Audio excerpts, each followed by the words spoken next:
Nggak ada sensor ya? Bukannya nggak ada sensor, tetapi lebih luas gitu. Lebih luas dia ide dan pikirannya. Jadi jangan tentang polisi, masuk ke dalam ranah agama pun budaya juga masuk gitu. Kalau kita kan disenggol dikit aja di demo tuh nggak boleh tuh tayang tuh.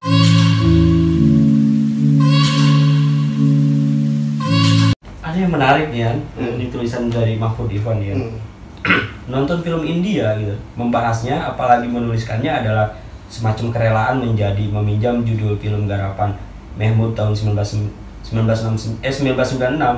Dushman Dunia Ka, artinya sang musuh semesta. Nah, gitu ya. Jadi ya gitu ya.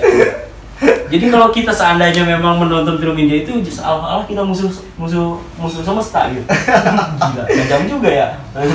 Itulah Mahfud Iwan ini, makanya gua dapat rekomendasi film-film India yang dalam arti bukan hanya sekedar buat memenuhi hasrat kita, tapi juga membuat kita berpikir lebih radikal nonton film India yang beda dalam arti yang bukan hanya sekedar buat komersil gitu. Tapi ada juga film-film India yang membuat kita berpikir, atau dia ada aktivis-aktivis India masuk ke dalam film membuat suatu pergerakan sendiri dalam ideologi itu.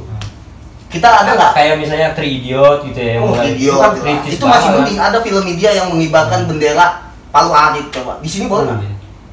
Boleh nggak sini? Nggak boleh kan? Nggak boleh. Di India ada itu film. Film di India banyak itu. Sebenarnya di sini mungkin boleh-boleh aja ya, cuman karena memang ada tap MPRS gitu. Ya iya, nggak boleh kan? Iya, boleh. Kalau di India bebas. Bahkan ada partainya di salah satu negara bagian Kerala ya, di India Selatan itu ada basis partai komunis, ada gitu. Kenapa dia nggak maju ke pusat?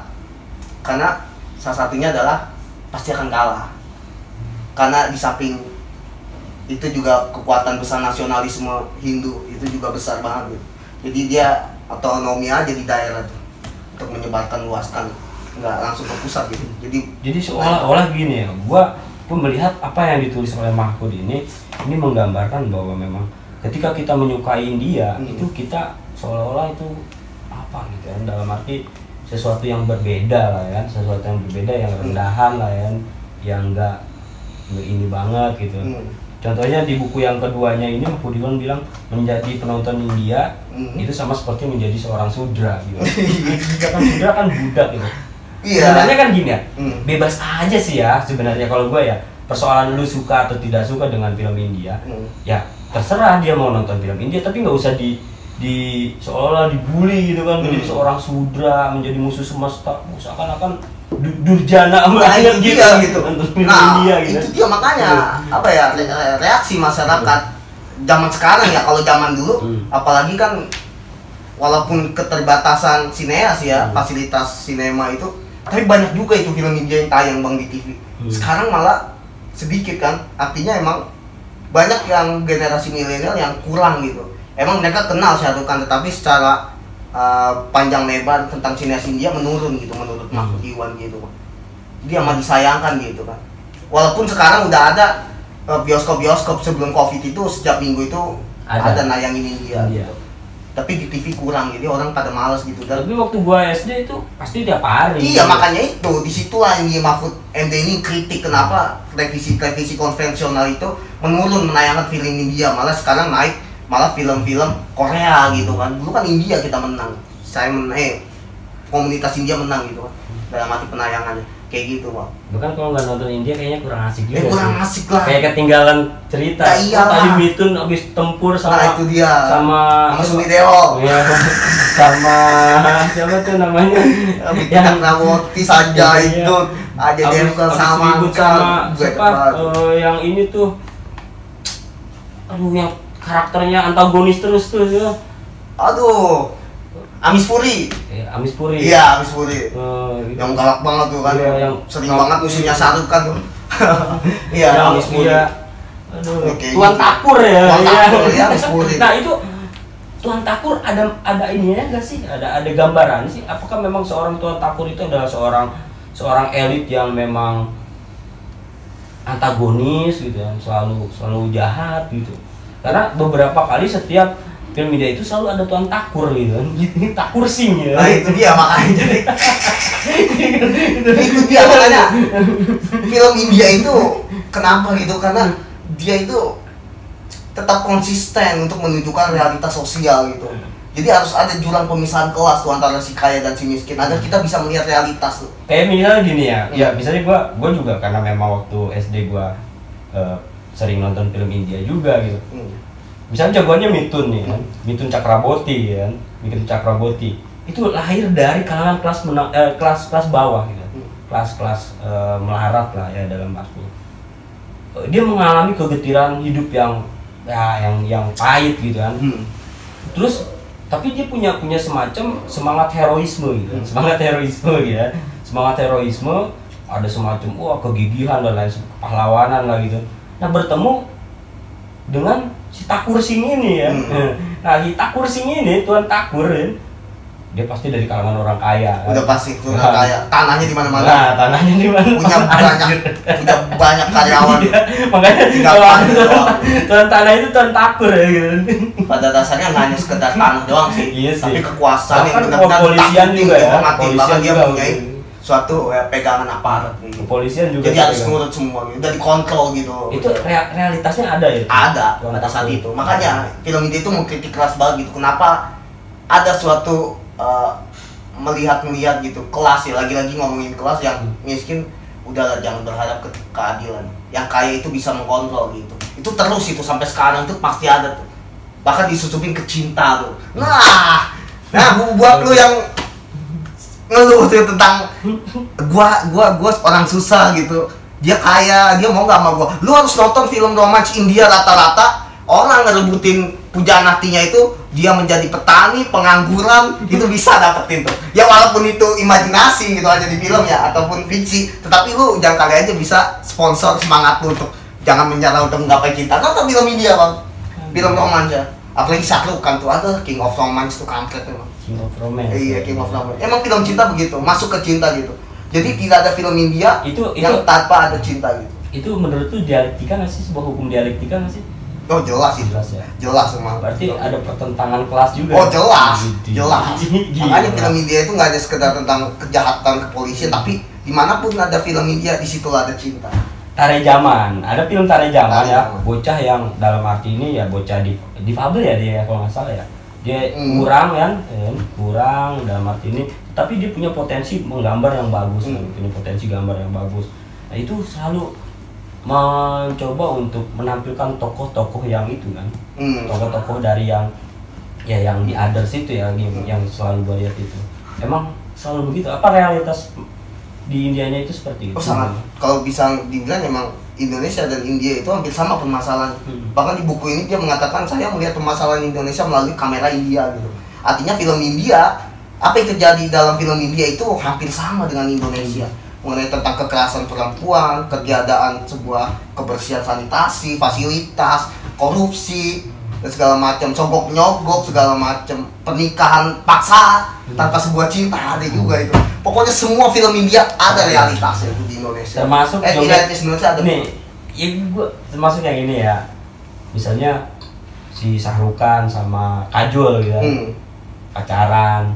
Itu kan joget nyanyi berdua, tiba-tiba yang lain ikut itu. Ini orang dari mana? Nah, itu tiba-tiba muncul. Jadi di TV jadi di film itu terkadang hal-hal yang aneh yang tidak mungkin itu dimungkinkan dalam film India. Artinya bagaimana dia mengajak orang yang mungkin saja tadinya di pasar beli kentang. Iya, joget ikutan. Jadi orang yang biasanya yang jatuh cinta tuh, yang ketika di aktornya jatuh cinta, dia joget-joget segala macam, tiba-tiba yang belakang ngikut tuh. Nah, kan segala macam. Nah, itu untuk mengajak semua bahwasanya untuk berbahagialah jika kau sedang jatuh cinta gitu. Jadi memang kalau kita tarik lagi dari awal ya, dari latar belakang sejarah, mulai dari pertukaran pendidikan, dari agama, lalu masuk ke ranah kebudayaan gitu.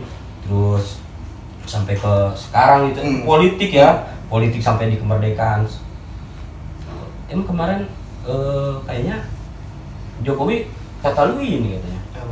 Pak Jokowi nggak mengucapkan hari kemerdekaan Republik. Iya kan. Gue lihat Twitter di Narendra Modi itu nggak ada tuh. Yang ngucapin Perdana Menteri Israel tuh. Pakistan udah pasti enggak ya. Pakistan juga pasti enggak. Iya itu udah masalah. Itu udah kayak kehidupan asmara gua sama dia gitu. Konfliknya nggak bisa diselesaikan. Jadi gitu. Nggak bisa diselesaikan. Iya, padahal waktu zaman SBY diundang gitu. Mungkin lagi Covid kali ya. Dulu SBY pernah bolak-balik tuh, sering banget tuh. Waktu zamannya si Mohan Singh, Perdana Menterinya sebelum Narendra Modi, Mohan Singh. Tahun 2011 bahkan SBY dari New Delhi pulang marah-marah dia. Kita harus ngikut Bollywood. Gitu. Gitu ya. Iya. SBY kasih masukan ke industri kreatif, kita harus bagaimana film kita menyamai industri Bollywood. Ya nggak mungkin lah. Kenapa? Ya nggak mungkin. Pertama, kebebasan kita masih diragukan. Kedua, fasilitas gitu. Ketiga, butuh modal banyak. Film India sekali nyiptain film banyak banget. Itu di Indonesia sering ada tuh ya. Sorry, ada salah satu televisi itu yang ada yang kayak begitu ya. Ya, ada model India, ada nyanyinya. Ya tetap aja nggak laku, Bang. Kalau film India itu modalnya gede, pemasukannya gede juga. Karena penduduknya 1,3 M, pasarnya banyak. Udah gitu 26.000 tahun 2011 26.000 bioskop itu ada tuh, bayangin. Kita tuh nggak nyampe 6.000, bayangin, kalah telak kan. 15 juta rata-rata sehari, bayangin. Jadi terus Bang itu berkembang India, makanya Hollywood itu diciptakan. Kenapa ada Bollywood itu memang secara tidak langsung persaingan antara film Amerika itu hanya India yang bisa mengalahkan. Korea lewat segala macam. Hanya India yang memungkinkan bisa melampaui Hollywood bahkan. Gitu. Produksinya nomor 1 India, 1000 film setahun. Amerika masih 900-an, Indonesia masih 500-an, bayangin filmnya. Masih kalah kita udah pulang sama India. Oke, ini terakhir kali pikir. Jadi gua ya setelah kita ngobrol-ngobrol, ya mulai dari sejarah gitu. Balik lagi ya, gua tadi ngebaca mana ya tulisannya Mahfud Ikhwan ini mengenai India ya khususnya kayak gitu. Ada semacam begini, semacam rasa cinta itu tidak bisa ditukar dengan yang lainnya gitu. Jadi dia udahlah, orang pengen suka India, pengen enggak, itu ya gimana ya, itu adalah memilih ya dari pilihannya gitu. Nah, tapi yang jelas gini, kita juga nggak bisa melepaskan latar belakang historis itu. Unsur-unsur keindiaan itu sampai sekarang mungkin masih ada gitu, masih ada dan kayak gimana. Nah, jadi pesan lu dah ya, pesan lu kira-kira gitu kan, bagi orang yang masih suka dan senang sama India, gimana gitu. Bagi orang yang mungkin tidak suka dengan India juga harus seperti apa gitu. Kira-kira apa sih harapan lu gitu? Bukan harap, pesan lu. Oke.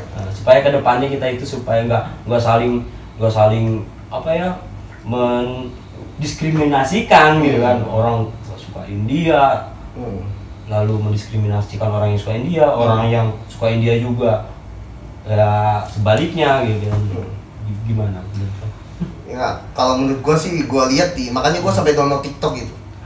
Banyak banget orang Indonesia yang main TikTok lagu-lagu India gitu. Artinya apa? Artinya harapan komunitas pencinta Bollywood itu akan dan semakin besar gitu. Menurut pendapat gue, karena berjalannya arus media sosial yang begitu banyak ruang lingkupnya gitu.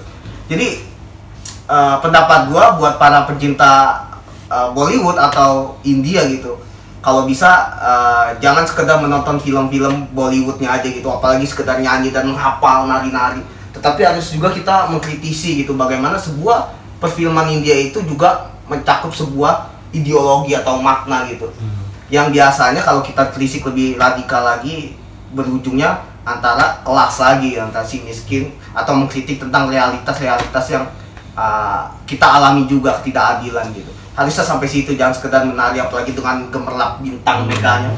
Makanya India ditutupi dengan Bollywood, padahal secara realitasnya lebih parah kemiskinannya, banyak, kotor, segala macam tuh, fasilitas jelek, sanitasi jelek, kekerasan meningkat segala macam. Jadi gitu.